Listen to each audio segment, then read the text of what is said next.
Olá, meus amigos, sejam todos muito bem-vindos ao canal Politizando. Eu sou o William Jacob e trago neste vídeo os números mais recentes divulgados para o governo do estado de Minas Gerais e também para a presidência da República, números coletados apenas no estado de Minas. Eu vou trazer tudo isso, mas antes eu quero pedir a sua ajuda. Se você chegou aqui e não está inscrito no canal e puder, se inscreva, ative as notificações.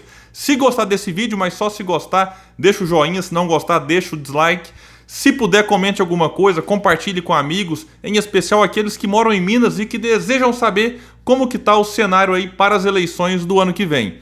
Bom, o Instituto então ouviu 1.404 pessoas, dentre os dias 26 de novembro e 1º de dezembro, e a margem de erro de 2,62 para mais ou para menos. E aqui o cenário para o governo do estado traz Romeu Zema liderando com 45,7%, Alexandre Calil, prefeito de BH, com 22,9%, o senador Rodrigo Pacheco, 4,2%, Reginaldo Lopes, do PT, com 3,4%, Áurea Carolina, do PSOL, com 2,5%, o Brant, que é do PSDB, com 1,6%, votos brancos e nulos 10,7% e não souberam responder 8,9%. Eu achei estranho colocar Calil e Pacheco no mesmo cenário, porque os dois são do mesmo partido, então, a não ser que um deles estejam saindo, no caso do Pacheco que acabou de chegar, não faz sentido colocar dois do mesmo partido no mesmo cenário. Mas assim, Zema lidera com folga e baseado nesse cenário, nesses números, ele venceria no primeiro turno se as eleições fossem hoje.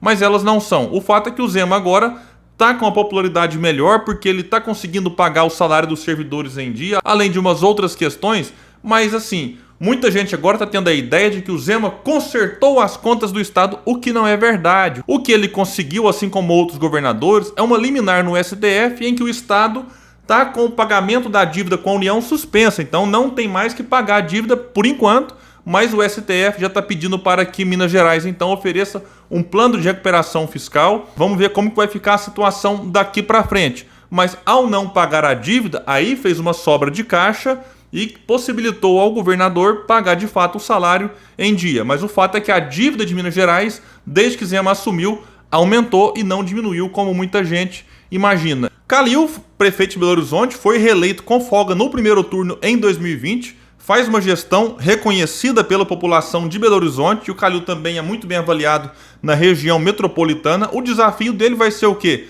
Mostrar para quem mora no interior os seus feitos como prefeito de Belo Horizonte.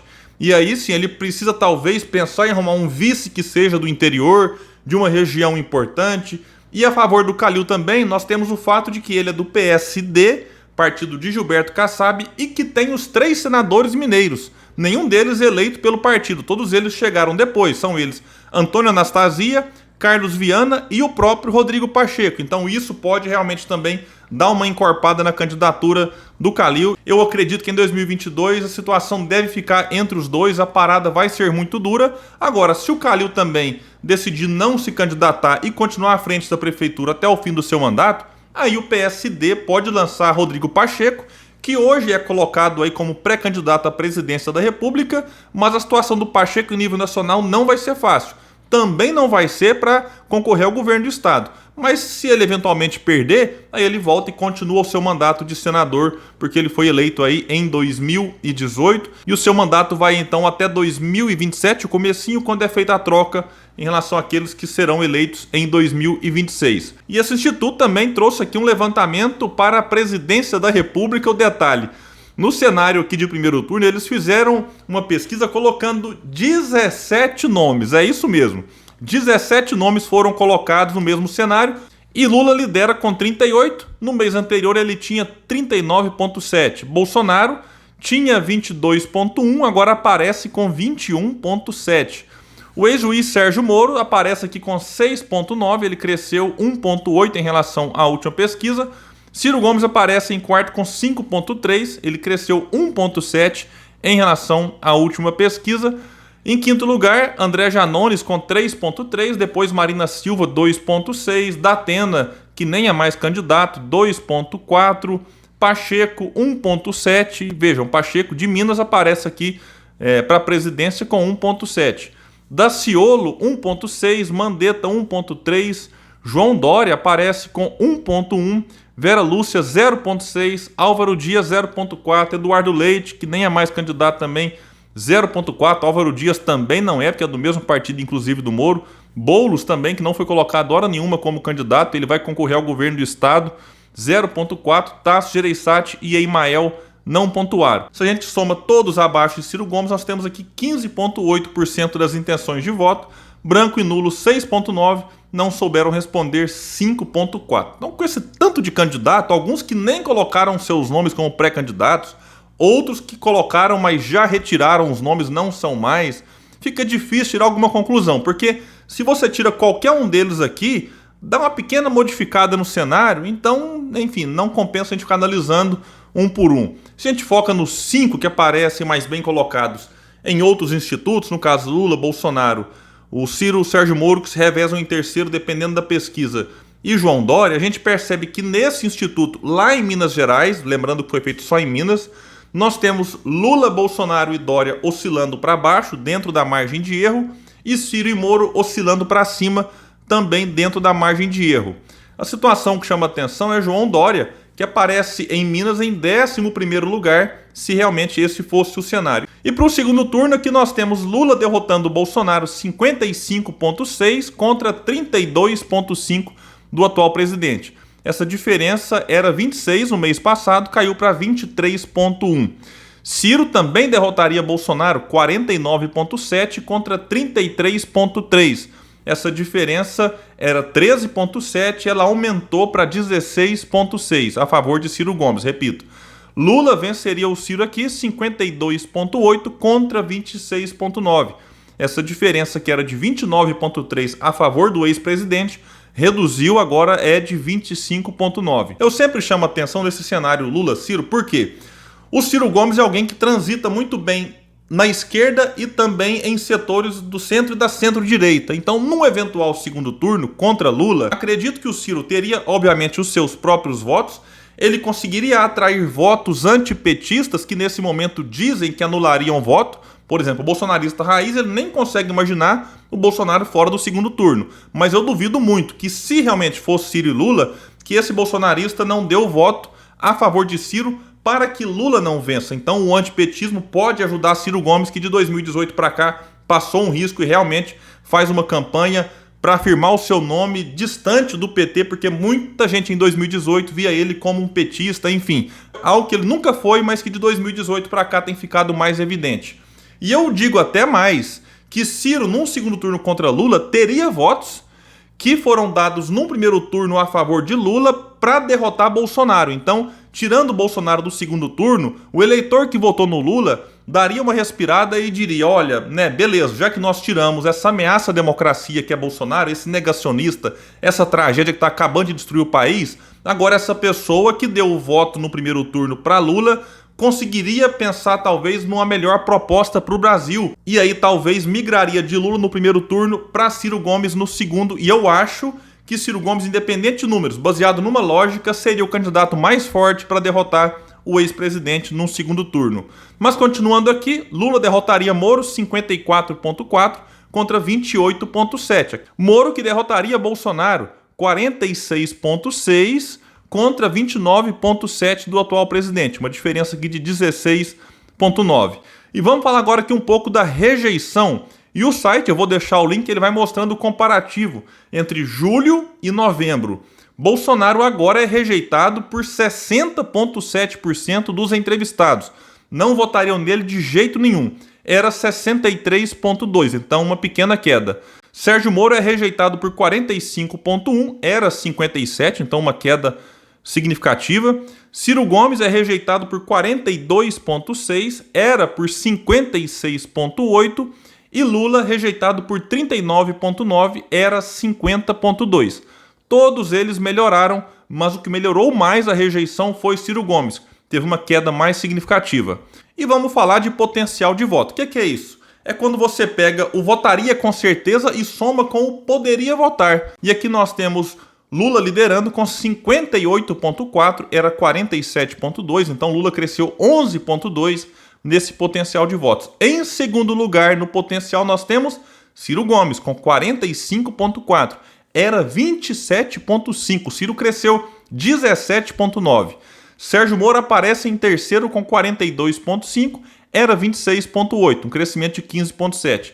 E Bolsonaro, com 35, era 32,9, só cresceu 2,1. Todos melhoraram, Ciro foi o que melhorou mais. Inclusive o site destacou que a maior reversão aconteceu com Ciro, com a rejeição caindo 14,2 e potencial de votos subindo 17,9. Abre aspas para Audrey Dias, cientista política. Algumas candidaturas se tornaram mais visíveis ao público e suas ideias passam a ser mais conhecidas, explicou ela, que é também coordenadora do Datatempo. E é o seguinte, isso aqui é um retrato do momento. É uma situação em Minas Gerais que nesse momento é favorável a Lula e também a Bolsonaro. Se as eleições fossem hoje, não são. Então o que é importante observar? Não é aquele cenário de primeiro turno que é uma bagunça com 17 candidatos, mas algumas questões importantes como rejeição e potencial de voto. Por quê? Porque é a partir disso que a gente observa que o candidato pode ser mais bem observado e lá na frente o eleitor decidir votar ou não votar. Quando você parte com uma rejeição muito alta, como é o caso de Bolsonaro, fica mais difícil, fica uma questão mais complicada. Se você tem uma rejeição baixa, o eleitor pelo menos começa a observar o candidato. Como ele diz aqui, poderia votar. Pode ser que lá na frente ele fale, não, eu poderia, mas não voto, não quero mais. Ou poderia e realmente observei e gostei do que vi. Então a grande questão é, o que é que cada eleitor vai encontrar quando passar a observar com mais calma Ciro Gomes e Sérgio Moro? O eleitor vai querer alguém com experiência ou não? Se quiser com experiência, aí Ciro leva vantagem, porque Ciro foi prefeito de Fortaleza mais bem avaliado. Foi governador do estado do Ceará com aprovação recorde entre os governadores também da sua época. Ciro foi ministro da Fazenda no final do governo Itamar, quando o Plano Real, que ele ajudou a fazer, estava enfrentando sérias dificuldades. Então o Itamar chamou Ciro Gomes, Ciro chegou e com a sua coragem, com seu pulso firme, conseguiu estabilizar o Plano Real, que, como muitos dizem, estava fazendo água, estava realmente numa situação muito delicada. Tempos depois, Ciro Gomes concorreu à presidência da República em 2002, perdeu as eleições, como ele tinha perdido em 98, e aí ele foi convidado para assumir o Ministério da Integração Nacional no primeiro governo Lula. Assumiu a pasta e tirou do papel a transposição do Rio São Francisco, que estava aí, vou arredondar aqui, há 200 anos, todo mundo tentava tirar isso, tentava colocar em prática, Ciro foi lá e tirou. Foi deputado estadual antes de ser prefeito, foi deputado federal depois de ter sido ministro do Lula. Enfim, é alguém que tem um currículo que aí você olha e fala, nossa, mas com esse tempo de vida pública deve ter sido acusado de corrupção um monte de vez. Nenhuma vez. Nem para ser absolvido. Então, Ciro tem realmente essas vantagens. E o Ciro tem um projeto. Né? Todo mundo quer um país melhor. Todo mundo fala. Eu nunca vi um político falar, não, eu quero piorar o país. Agora, o Ciro, a diferença dele é que ele tem um projeto que foi colocado também num livro. E mais do que isso, é defendido em entrevistas, em lives. O Ciro fala com conhecimento, o Ciro fala com convicção. Fez um diagnóstico do Brasil, por que chegou até aqui e oferece as suas propostas e mais do que isso. De onde vai vir um dinheiro para colocar em prática aquilo que ele propõe. Então basta acompanhar o Ciro nas redes sociais ou quem puder, claro, comprar o livro que vai ver claramente um candidato que está debatendo o que tem que ser debatido para o Brasil sair do fundo do poço. Já em relação a Sérgio Moro, fazendo essa comparação, qual que é a experiência do Moro? Foi juiz, né? No começo muita gente empolgou, falou, não, vai combater corrupção. Só que hoje está provado, né? Sérgio Moro foi um juiz parcial, foi um juiz que teve lado. Ah, mas não teve corrupto? Teve muito corrupto que foi ali condenado. Só que por ter sido incompetente e não ter feito a coisa direito, hoje tem muitos corruptos que estão aí soltos, que estão posando de inocentes.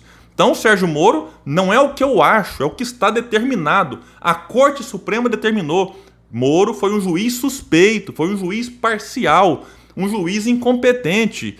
E assim, só para a gente imaginar esse papel do juiz, eu estou gravando aqui falando de Minas Gerais. Vamos pegar o principal clássico, o Cruzeiro contra Atlético. Imagine só, se um juiz apita uma final de campeonato, é acusado de favorecer um time que foi campeão e um mês depois passa a ser diretor executivo do time que foi campeão?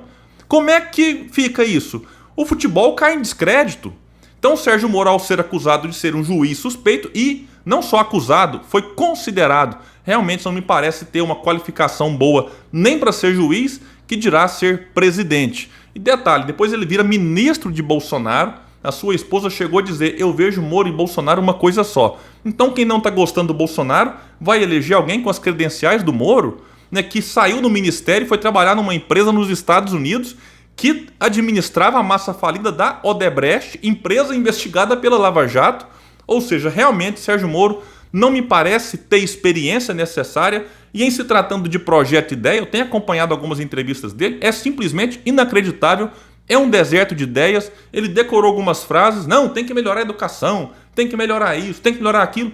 Qual que é a solução, Moro? A gente tem que acabar com a corrupção. Olha, Jânio Quadros foi eleito desse jeito, Fernando Collor foi eleito também, vamos caçar os marajás. Jair Bolsonaro, quantos para-choques com adesivo #contra a corrupção? Vejam no que deu. Bolsonaro diz que não tem corrupção. E eu pergunto para vocês, tá bom viver no Brasil de Jair Bolsonaro? Eu não tô gostando. Então a gente tem que começar a questionar os candidatos.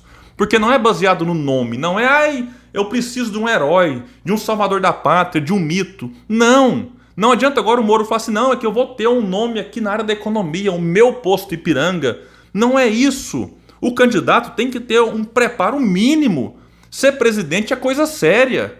Enfim, o Brasil está no fundo do poço, com gente passando fome, morrendo de fome, na fila do osso, gente desempregada, com o nome sujo no SPC, pagando uma fortuna de juros no cartão de crédito, e a gente vai acreditar agora que a solução vai ser alguém com as credenciais do Moro? Ou alguém como Bolsonaro que está aprofundando a crise? Ou se é Lula que fez um governo razoável no seu governo, no seu período, mas depois apostou na Dilma que desastrou o país? Enfim, o PT tem parte, né, na eleição de Bolsonaro. Então a gente tem que apostar em quê? Em projeto, em ideia. E você pode discordar muito do Ciro Gomes, mas ele está aí, falando do que ele defende para o Brasil, para ser criticado, para ser elogiado, está debatendo projeto, diferente de outros que não fazem esse debate. Por quê? Porque não conseguem, porque não tem condição. E esse canal valoriza projeto, não o Ciro em si, porque o Ciro passa, mas as ideias, para que as pessoas que chegam até aqui, mesmo que não queiram votar no Ciro, cada um tem o direito, cada um faz a sua escolha, cobrem dos seus candidatos preferidos ideias que vão nos ajudar a tirar o Brasil da situação em que ele se encontra, dessa situação de fato é desesperadora e só vai sair dela a partir de uma mudança profunda. É nisso que esse canal acredita, é isso que eu defendo para o Brasil. Meus amigos, então eu fico por aqui e até o próximo vídeo no canal Politizando.